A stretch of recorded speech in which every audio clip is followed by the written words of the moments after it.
നമസ്കാരം. Finally Maruti Suzuki ബ്രസയുടെ face ലിഫ്റ്റിൻ്റെ മൊത്തത്തിലുള്ള price വെളിയിലേക്ക് വന്നിട്ടുണ്ട്. അതായത് വിവിധ variant LXi, VXi, ZXi, ZXi plus അങ്ങനെയുള്ള എല്ലാ വേരിയൻറ്റും ഡിഫറൻറ്റ് എൻജിൻ ഓപ്ഷൻ, അതായത് 1.5 litre naturally aspirated 4 cylinder K15C സീരീസിൽ വരുന്ന എൻജിൻ, അത് മാത്രമല്ല ഓട്ടോമാറ്റിക് ട്രാൻസ്മിഷൻ്റെയും 6 സ്പീഡ് മാനുവൽ ട്രാൻസ്മിഷൻ ബൂസ്റ്റർ ജെറ്റിൻ്റെയൊക്കെ എല്ലാ വേരിയൻറ്റിൻ്റെയും വില വെളിയിലേക്ക് വന്നിട്ടുണ്ട്. തീർച്ചയായിട്ടും ഇന്നത്തെ ബ്ലോഗിലൂടെ നമ്മൾ ഡിസ്കസ് ചെയ്യാൻ പോകുന്നത് ഈ വേരിയൻറ്റിൻ്റെയൊക്കെ വിലയെക്കുറിച്ചിട്ടാണ്. എക്സ്റ്റീരിയറോ അതല്ലെന്നുണ്ടെങ്കിൽ ബാക്കിയുള്ള കാര്യങ്ങളൊന്നും നമ്മൾ ഡിസ്കസ് ചെയ്യുന്നില്ല. അത് മറ്റൊരു വീഡിയോയിൽ നമ്മൾ ഓൾറെഡി പറഞ്ഞു കഴിഞ്ഞതായതുകൊണ്ടാണ്. അപ്പോൾ അങ്ങനെ വരുമ്പോഴത്തേക്കും ഈ ഒരു പ്രൈസിൽ ഈ ഒരു വാഹനം വേർത്ത് ആണോ എന്ന് നോക്കണം. കാരണം ഈ ഒരു വാഹനത്തിന് കോസ്മെറ്റിക് ചേഞ്ചുകൾ കാര്യമായിട്ടില്ല. പുതിയൊരു എൻജിൻ വന്നു എന്നുള്ളതാണ് ഏറ്റവും പ്രധാനപ്പെട്ട കാര്യമെന്ന് പറയുന്നത്. അതായത് 1 litre 3 cylinder booster jet engine, 110 bhp പവറും 170 Nm ടോർക്കുമാണ് ആ ഒരു എൻജിൻ പ്രദാനം ചെയ്യുന്നത്. GSTയുടെ ബെനിഫിറ്റ് തീർച്ചയായിട്ടും ഈ ഒരു എൻജിൻ ഘടിപ്പിച്ച ബ്രസയ്ക്ക് ലഭിക്കും എന്നുള്ളതാണ്. എൻജിൻ ബേയുടെ മറ്റൊരു വ്ലോഗിലേക്ക് ഏവർക്കും ഹാർദമായ സ്വാഗതം. നമ്മുടെ വ്ലോഗും നമ്മുടെ ഇത്തരത്തിലുള്ള കോണ്ടൻറ്റുകളൊക്കെ നിങ്ങൾക്ക് ഉപകാരപ്രദമാകുന്നുണ്ടെങ്കിൽ തീർച്ചയായിട്ടും നമ്മുടെ ചാനലിനെ ഒന്ന് സപ്പോർട്ട് ചെയ്യുക, സബ്സ്ക്രൈബ് ചെയ്യുക, മാക്സിമം ലൈക്ക് ചെയ്യുക, ഷെയർ ചെയ്യുക, കമൻറ്റ് ചെയ്യുക. ഇനി നമ്മൾ നോക്കുകയാണെന്നുണ്ടെങ്കിൽ 1 ലിറ്റർ ബൂസ്റ്റർ ജെറ്റ് ഘടിപ്പിച്ച 6 സ്പീഡ് മാനുവൽ ട്രാൻസ്മിഷൻ വാഹനത്തിൻ്റെ വിവിധ വേരിയൻറ്റ് നോക്കാം. LXiലേക്ക് വരികയാണെന്നുണ്ടെങ്കിൽ 7,40,000 രൂപ, അത് ഓൾറെഡി നമുക്കറിയാവുന്ന കാര്യമാണ്. VXiലേക്ക് വരികയാണെന്നുണ്ടെങ്കിൽ 8,84,900 രൂപ. ZXiലേക്ക് വരികയാണെന്നുണ്ടെങ്കിൽ 9,84,900 രൂപ. ZXi ഡ്യുവൽ ടോൺ അതിന് 9,99,000 രൂപയാണ് എക്സ് ഷോറൂം പ്രൈസ്.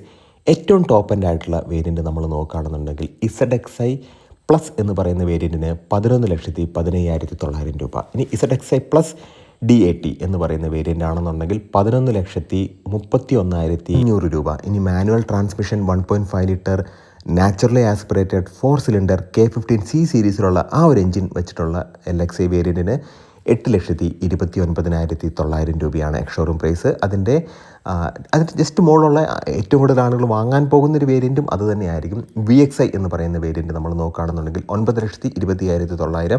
അതിന് മുകളിലുള്ള ZXi ആണെന്നുണ്ടെങ്കിൽ 10,49,900 രൂപയാണ്. പിന്നെ ZXi ഡ്യുവൽ ടോൺ അതാണ് മാനുവൽ ട്രാൻസ്മിഷൻ്റെ ടോപ്പ് എൻഡ് വേരിയൻറ്റ്, 10,65,500 രൂപയാണ് അതിൻ്റെ എക്സ് ഷോറൂം പ്രൈസ്. ഇനി CNGയിലേക്ക് വരികയാണെന്നുണ്ടെങ്കിൽ അതും 6 സ്പീഡ് മാനുവൽ ട്രാൻസ്മിഷനാണ് CNGയിൽ വരുന്നത്.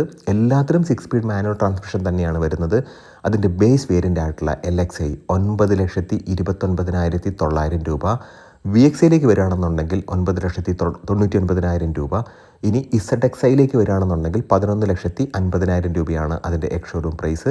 ഇനി ZXi ഡ്യുവൽ ടോണിലേക്ക് വരികയാണെന്നുണ്ടെങ്കിൽ 11,65,500 രൂപ. അപ്പോൾ അങ്ങനെ നോക്കുകയാണെന്നുണ്ടെങ്കിൽ ഡൽഹി പോലെയുള്ള മെട്രോപൊളിറ്റൻ സിറ്റീസിലൊക്കെ അല്ലെങ്കിൽ NCRലൊക്കെ ഏറ്റവും കൂടുതൽ ആളുകൾ പ്രിഫർ ചെയ്യുന്നൊരു വാഹനം ഈ പറയുന്ന CNG ആയിരിക്കും. അപ്പോൾ CNG അത്യാവശ്യം നല്ല മൈലേജ് നൽകുന്ന ഒരു വാഹനം തന്നെയാണെങ്കിൽ ഒരു വേരിയൻറ്റ് തന്നെയാണ്. ഇനി നമ്മൾ ഓട്ടോമാറ്റിക് ട്രാൻസ്മിഷനിലേക്ക് പോകുകയാണെന്നുണ്ടെങ്കിൽ 1.5 ലിറ്ററിൻ്റെ ഓട്ടോമാറ്റിക് ട്രാൻസ്മിഷൻ നമ്മൾ നോക്കുകയാണെങ്കിൽ അത് സ്റ്റാർട്ട് ചെയ്യുന്നത് തന്നെ VXiയിലാണ്. അപ്പോൾ VXiയിൽ സ്റ്റാർട്ട് ചെയ്യുമ്പോഴത്തേക്കും നമ്മൾ മനസ്സിലാക്കേണ്ട കാര്യം 10,61,000 രൂപയാണെങ്കിൽ 10,60,900 രൂപയാണ് അതിൻ്റെ എക്സ് ഷോറൂം പ്രൈസ്. ZXiലേക്ക് വരികയാണെന്നുണ്ടെങ്കിൽ 11,84,900 രൂപ. ZXi പ്ലസിലേക്ക് വരികയാണെന്നുണ്ടെങ്കിൽ 12 ലക്ഷം രൂപ. ZXi പ്ലസ് ഡ്യുവൽ ടോണിലേക്ക് വരികയാണെന്നുണ്ടെങ്കിൽ 13,54,900 രൂപയാണ്. ഇനി ZXi പ്ലസ് DAT എന്ന് പറയുന്ന വേരിയൻറ്റിലേക്ക് വരികയാണെന്നുണ്ടെങ്കിൽ 13,70,500 രൂപയാണ്. അപ്പോൾ തീർച്ചയായിട്ടും ഈ ഒരു പ്രൈസ് വെച്ച് ഇതിൻ്റെ കോമ്പറ്റേറ്റേഴ്സ് ആയിട്ടുള്ള നെക്സോൺ, ടാറ്റയുടെ നെക്സോൺ, അത് മാത്രമല്ല ഹ്യുണ്ടായുടെ വെന്യൂ എന്ന് പറയുന്ന വാഹനം ഫീച്ചർ റിച്ച് ആയിട്ടുള്ള ഏറ്റവും ലേറ്റസ്റ്റ് ടെക്നോളജിയൊക്കെ ആയിട്ട് വന്നിട്ടുള്ള ആ ഒരു വാഹനം തന്നെയാണ്. അതുമാത്രമല്ല കിയയുടെ സിറോസ് അത്യാവശ്യം കൊള്ളാവുന്ന ഒരു വാഹനം തന്നെയാണ്. നല്ല സീറ്റിംഗ് പൊസിഷൻ കാര്യങ്ങളൊക്കെ ഉണ്ട്. ബ്രസ മോശം എന്നുള്ളതല്ല. അത് മാത്രമല്ല മഹീന്ദ്ര XUV 3XO എന്ന് പറയുന്ന വാഹനം അത്യാവശ്യം നല്ല പവർഫുൾ ആയിട്ടൊരു വാഹനം തന്നെയാണ്. ഡീസലൊക്കെ അവൈലബിൾ ആണ് എന്നുള്ളത് പ്ലസ് പോയിൻ്റാണ് ഇത്തരം വാഹനങ്ങൾക്ക്. വെന്യൂവിൻ്റെ കാര്യം നമ്മൾ ഓൾറെഡി പറഞ്ഞു. അത് മാത്രമല്ല കിയ സോണറ്റും ഉണ്ട്. അപ്പോൾ ഇതിനകത്തെല്ലാം ഡീസലുണ്ട്. പക്ഷേ മാരുതി സുസുക്കി ബ്രസയ്ക്ക് ഡീസൽ ഇല്ല എന്നുള്ളത് വലിയൊരു പോരായ്മ തന്നെയാണ്. കാരണം ഡീസൽ എൻജിൻ്റെ ഒരു ടോർക്കി നേച്ചർ എന്ന് പറയുന്നത് അത് ഡിഫറൻ്റാണ്. തീർച്ചയായിട്ടും ഒരു കോണ്ടൻറ്റ് ഉപകാരപ്രദമായെങ്കിൽ നമ്മുടെ ചാനലിനെ സപ്പോർട്ട് ചെയ്യുക, സബ്സ്ക്രൈബ് ചെയ്യുക, മാക്സിമം ലൈക്ക് ചെയ്യുക, ഷെയർ ചെയ്യുക, കമൻറ്റ് ചെയ്യുക. നല്ല നല്ല വ്ളോഗ്സുമായിട്ട് നമുക്ക് വീണ്ടും കാണാം. നിങ്ങളുടെ സ്നേഹത്തിന് ഒരുപാട് നന്ദി. നമസ്കാരം.